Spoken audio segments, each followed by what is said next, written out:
अक्कलकुवा इथे एका मदरशा जामिया इस्लामिया इन्स्टिट्यूटमध्ये सरकारनं कारवाई केली। या मदरशावर झालेल्या कारवाईत यमन देशातले नागरिक सापडले असून तो मदरशात बेकायदेशीर राहत असल्याचा आरोप नितेश राणे यांनी केला। मदरशातले काही फोटो नितेश राणेंनी दाखवत गृह खात्यानं सखोल चौकशी करण्याची मागणी केली। मदरशात चुकीच्या लोकांना शिकवलं जातं आणि त्यांना देशविरोधी कारवाईसाठी वापरलं जात असल्याचा आरोप देखील राणेंनी केला। मदरशांची ईडी आणि आर्थिक गुन्हे शाखेकडून चौकशी करण्याची मागणी राणेंनी केली आहे।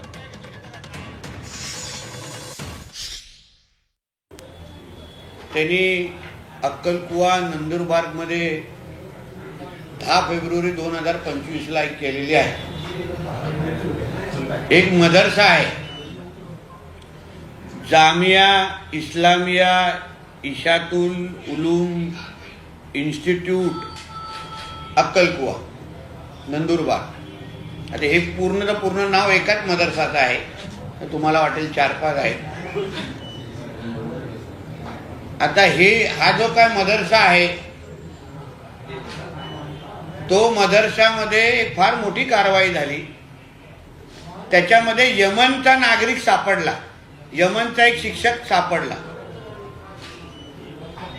आणि ही मदरसा बेकायदेशीर पद्धतीने सुरू आहे। या नंदुरबारमध्ये असलेल्या मदरसाच्या निमित्ताने मला राज्यामध्ये असलेल्या मदरसांवर प्रश्न उपस्थित करायचा आहे की हे नेमक्या शिक्षण संस्था आहेत की अतिरेकी घडवणारे अड्डे आहेत। तालिबान जे काही मोठं झालं ते मोठे करणारे ह्या मदरसांमध्ये तर जन्माला येत नाहीत ना। हा प्रश्न मला ह्या निमित्ताने उपस्थित करायचा आहे। म्हणून मी सरकारकडून पण पाठपुरावा ह्याही निमित्ताने करणार आहे। ह्या मदरसाच्या निमित्ताने ते नेमकं ह्या मदरसांमध्ये काय होतं ह्याची पण आता चौकशी करण्याचा पाठपुरावा मी स्वतः सरकारकडे करणार आहे।